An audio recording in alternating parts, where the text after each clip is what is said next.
When I'm out photographing, I never try and hide who I am or what I'm doing. I have quite a big camera, I have a flash gun on the camera. I just wander around and photograph who I see.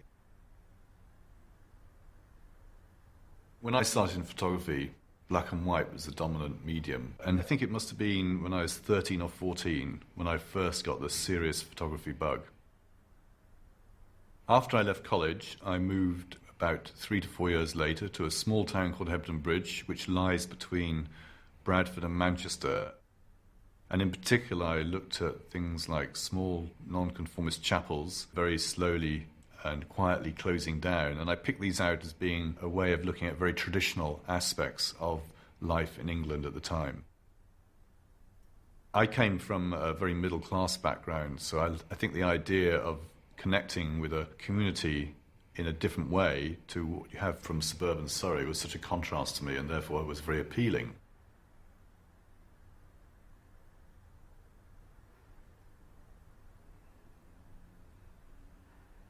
This was an inaugural banquet for the new mayor of Todmorden. You knew that the best opportunity, photographic opportunity that was this few minutes where people would charge for the banquet. And of course I'd be ready and waiting for the shot. And here you can just see as I've gone along, I've suddenly got everything where it just falls into place and all the hands coming in. And I suppose the thing that makes this is this guy carrying a pork pie in a cupped hand, and the awkwardness of the cluster of people on the left as a woman tries to get out and the other woman tries to come in. So it's these little details which show the sort of real feeling and sense of trying to grab food from a banquet.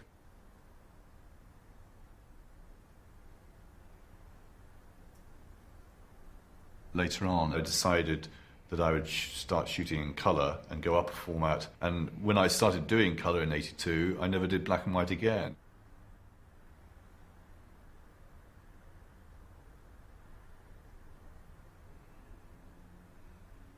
It was at the time that Mrs. Thatcher had just started and become Prime Minister, and she was telling us what a great country we were again. So I liked this idea of picking out a very run-down town or seaside resort near to Liverpool and showing how the whole fabric of the country had gone into disarray and was falling apart.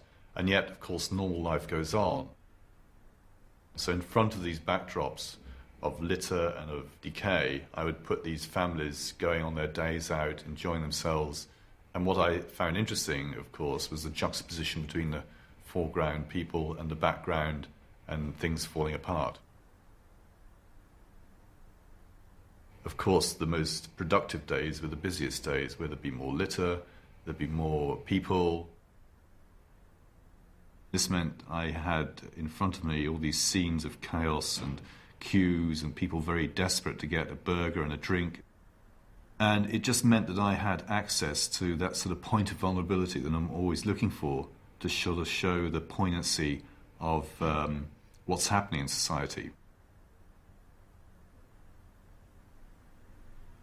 In the mid-'80s, I did a whole series of photographs about British people going to France to buy very cheap beer and duty-free items. This is Ocean Hypermarket in Boulogne. There was such demand for beer that sometimes it would actually run out. So people would literally be quite desperate to make sure that their trolley would be full before they got to the checkout. You can see here I'm wandering around, and then suddenly this woman comes along and pulls out the Stella Artois. And I like the expression on her face, a mixture of sort of despotism and heroicism. She's so desperate to get hold of a beer, it saved her life by grabbing it. You can see it's slightly off tilt, and this is just to give an emphasis of the disorder and the dysfunctional nature of being in a hypermarket when it's completely chaotic. I think it's important now to look at aspects like the wealth of the Western world rather than just the problems that you find in the Third World, and indeed wars and famines and such subjects, which are more traditional subjects for photographers. But I'm a very big hypocrite insofar that I'm making things and objects which become part of the thing that if you read my photographs carefully, I'm preaching against. So I love the fact that my work is surrounded by hypocrisy and prejudice and all these things that people don't expect photographers to be pursuing.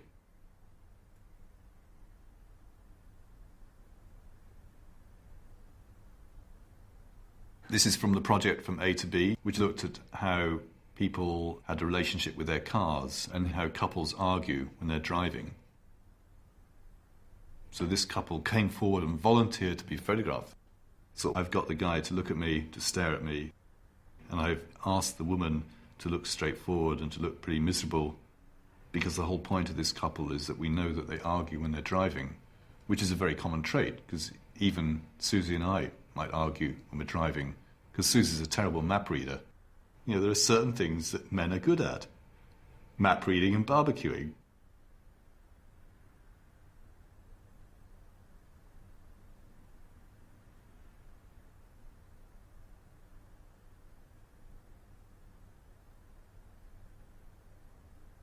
The idea of boring is really fascinating, and in the world where we're given more and more distractions, more and more things to look at and to keep our attention scanned, which is getting less and less, the idea of something being boring for the sake of it is very appealing to me.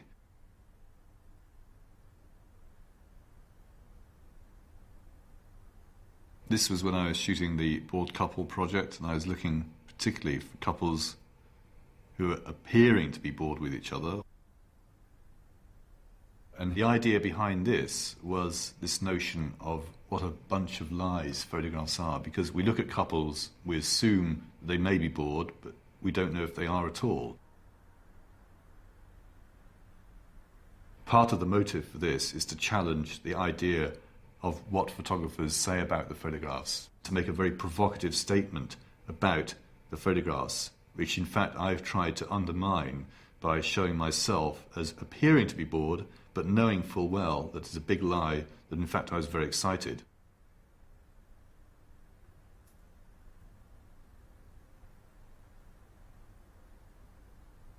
Well, I'm interested in taking pictures, curating pictures, manipulating pictures. So part of my work is to explore this, not only with my own pictures, but with other people's pictures and more sort of populist forms of photographies. So the idea of boring postcards just came along as a notion because it demonstrates very well how social attitudes have changed in the 30 to 40 years that most of these postcards were produced.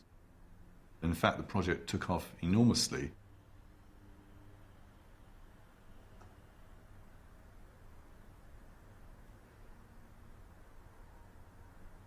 And it's because of that that I decided to go to the town of Boring in Oregon in America.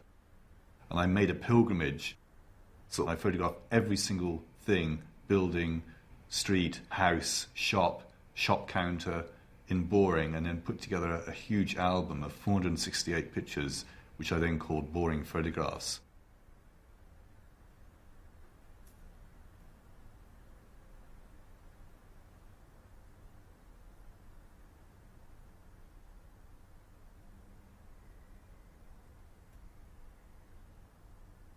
Well, tourism is the biggest industry in the world, so it seemed inevitable in one sense that I should look at this as a subject. And the great thing about tourism is the expectation of what a place will be like, and then the reality of how a place looks and feels are often very different.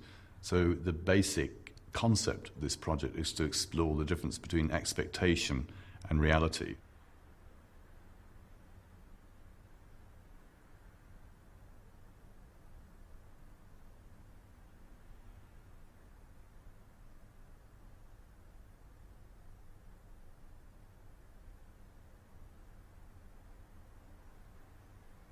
Because I travel a lot for my photography, over the years I'd noticed that there was fantastic studios that would have quite incredible photographs. But of course you can't really go in and buy other people's photographs. So I decided to have my own portrait taken over a period of years.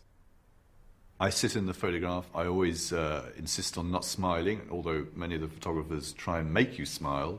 I try and make my pose very similar in order to highlight the differences between the approaches and techniques that these studio photographers use.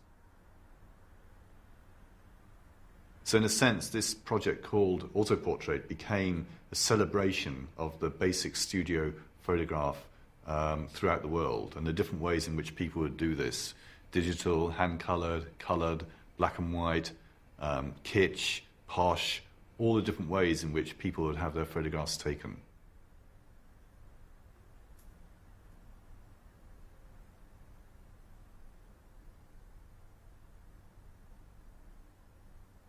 In 1995, I changed from using a 6x7 camera to a much smaller format, 35mm, because I was very interested in exploring the idea of coming in a lot closer to the subject. And together with that, I had a ring flash. This is a flash where you have a flash on either side of the lens, so you therefore get very even lighting, almost like a portable studio.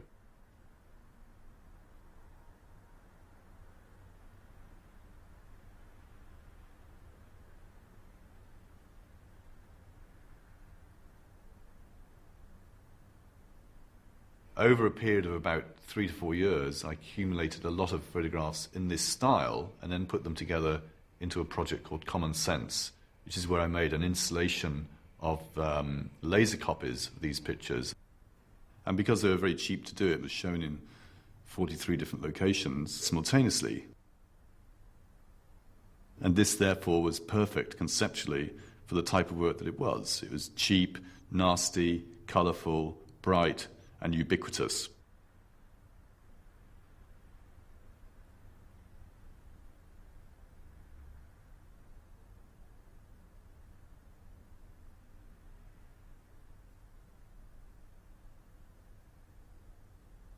This is from the project Think of England, and I did this in the late 90s, and it gave me an opportunity to look at England and to put into one set of pictures my confusion and ambiguity that I feel about England. England's a place that I both am very fond of and indeed am part of, but sometimes I get very annoyed by it. So this picture shows someone eating a bacon sandwich. If you're eating a bacon sandwich, the bacon rind is really annoying.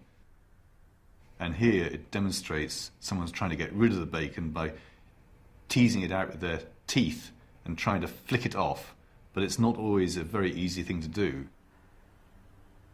If you look at it objectively, it's a very revolting photo, but also it's a very affectionate photo because it reminds us that we're all part of the sort of bigger scheme of things, and it's something like bacon rind that joins us all together. However superior we may feel, or indeed inferior, we still have the same problems with bacon rind. Even the Queen would have a problem with the bacon rind, although perhaps she has someone cut it off for her.